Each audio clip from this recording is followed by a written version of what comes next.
Hey everybody, Scott Wilkinson here at CEDIA Expo 2013.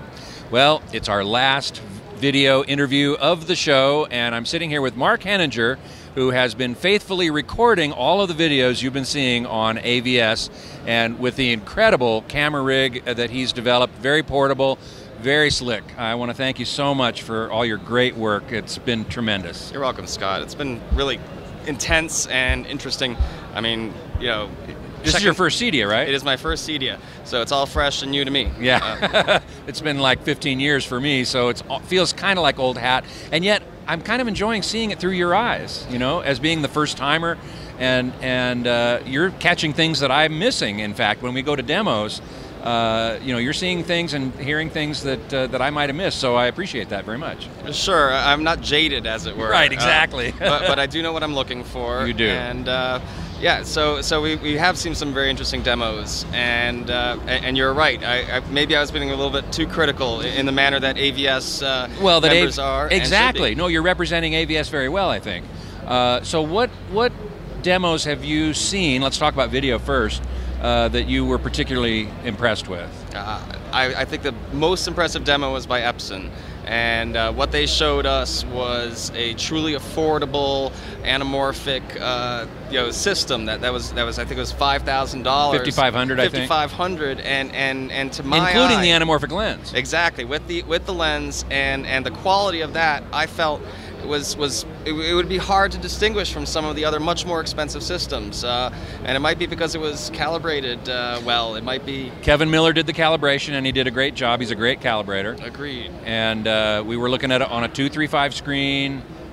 With that, and for $5,500, I mean, yeah. Geez, not including the screen. Yes, because in other booths they had no problem saying, oh, this costs $30,000, this costs $80,000, not right. even flinching, and to me that's unattainable. I mean, I'm never going to afford that. But Epson was showing me something that's right in my realm of possibility, and it looked great. And it really looked great. Yeah. And on the other side of the spectrum, you mentioned $80,000. I wanted to make sure we talked a little bit about the digital projection. LED, the Titan LED, 1080p projector, $80,000, LED illumination, throwing more light on the screen than any other LED projector.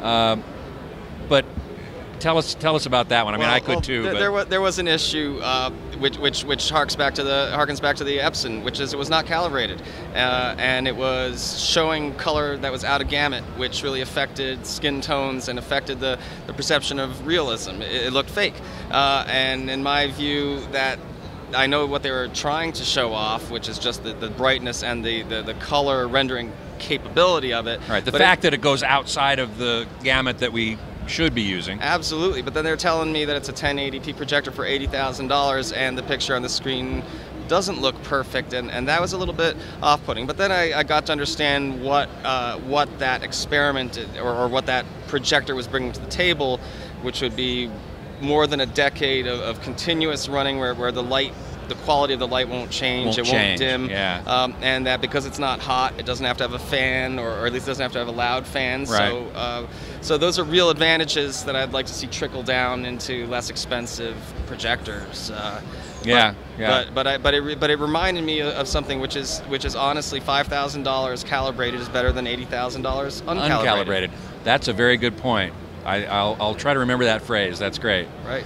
And JVC, what'd you think of that? Well, I think the projectors look good. They are 1080p projectors, that take 4K source. And I think that JVC maybe would like to think that their projector is showing something beyond 1080p.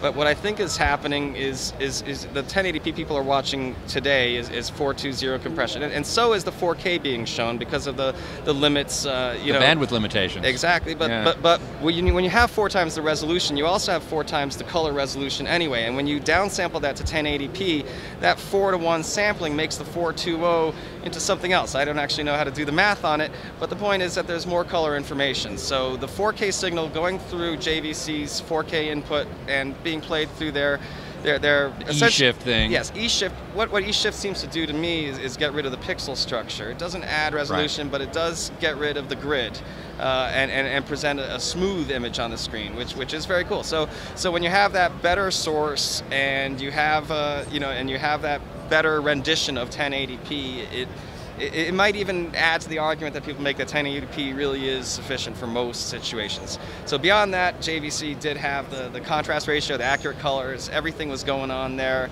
that you would want from a really fine projector. Yeah. And you can even say, fine, if a 1080p is enough, but the future is going to involve a bunch of content delivered in 4K, then at least there's a projector that visually might, show you everything that you want to see anyway, but is future compatible in that sense. But they do also sell it as something more, and I don't know about that. Well, there's sales and then there's sales. Right. What about the Sony? Well, the Sony was 4K, wasn't it? True 4K, showing some real 4K content as well as upscaling. I gotta say right now, it looks better. It made all the other demos that were in 1080p look less sharp. Even that cinematic quality demo that we saw. Prima Cinema. Yeah, Prima Cinema. I mean, pay $500 to watch a movie once, and it better be great quality. Yeah, right. But I was sitting there thinking, it doesn't achieve the kind of detail levels that I saw in that 4K demo, not even remotely, in fact. Yeah. And also, that was real 60p, not interpolated motion. These things really make a difference to how I perceive a scene, and so the Sony demo really impressed me like that. I read some comments about black levels not being as deep as they could be. I also heard that the screen wasn't as good a screen as it could have been, so I don't know if it was the most optimum. No, I don't think it was. I think, as I recall, the Sony used a Firehawk screen, which is... The calibrators all shook their heads. Oh, yeah, exactly, why? exactly right. But I thought that the projector itself put up a really great picture. They say that it auto-calibrates, and I can't say that I saw anything in that image that didn't look perfect in terms of the color rendition. Yeah. Okay, how about audio? We've heard a couple of audio demos. We still have a couple more to go. Certainly. The Pro Audio technology in particular, the Paul Hales room with the 24-inch subwoofer. We should get into that because I love waveguide speakers. I love Pro Audio drivers and the way that they render sound, as opposed to being that silky detached sound of the real high-end stuff. It's a much more direct and immediate, and in my opinion, much more. I mean, live concerts use those same, the same type of gear. So in effect, if you really want to replicate the way sound is created in a concert, that's the kind of gear you should get. And we didn't just see a movie; we saw some concert footage, and the music sounded great. I thought so too.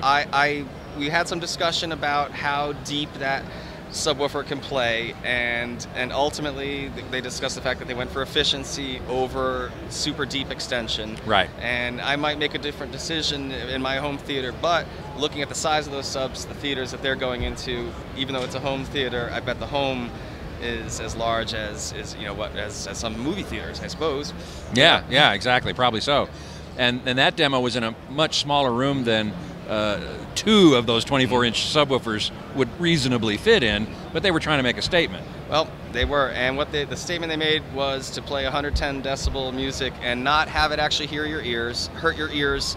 I mean, it's hurting your ears in the sense that it will damage your hearing eventually, but it didn't hurt your ears in the sense that it sounded grating. It was definitely clean. Very clean. And if what they say is true, then achieving that 110 decibels hardly took much power at all, maybe 10 watts. Yeah, exactly. 99 decibels at 1 watt. Maybe for the front row, but there's room gain and all that. I don't know, but I would think that since they can peak at 130 decibels, if you do the math backwards, 110 decibels probably didn't take much power at all. Right, exactly. So that's impressive. I agree.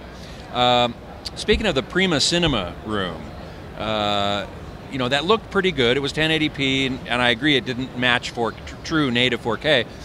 I was surprised at how poor the sound was in that room. And you're required to get that sound system. They made that very clear. Yeah. The entirety of it was required. It's a Meridian Digital, I forget the exact name, but Meridian Digital audio system. They're beautiful DSP speakers that in other situations I've heard sound great.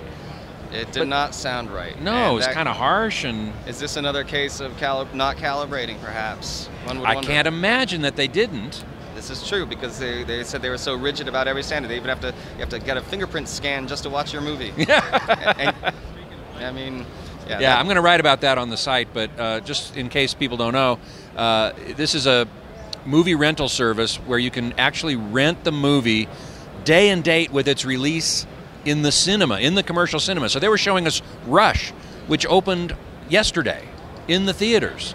You have to buy their server, which is $35,000. You have to buy their sound system. You have to get a fingerprint verification. You have to be vetted by the studios to make sure you're not going to pirate the movie. And then you pay $500 for the movie to watch in a 24-hour period. You can watch it once, and then it disappears. So, but you can hold a movie party in your house and show a first-run movie in your home theater. Yeah, so premiere night, right? Yeah, it's amazing. But how popular that's going to be, I don't know. Well, it might not need to be popular at that price. At that price, maybe not, yeah. And I think he said that they wanted to basically be non-competitive with movie theaters. Right, exactly. Well, it's been an incredible show. I want to thank you so much again for your great work on doing all the video editing and shooting and putting this incredible rig together. I'm just blown away by it's your... been a trip, and I can't wait to do it again. Well, God willing and the creek don't rise, we'll be at CES in January, so be sure to look for us there. And until then, this is Scott Wilkinson and Mark Henninger signing off.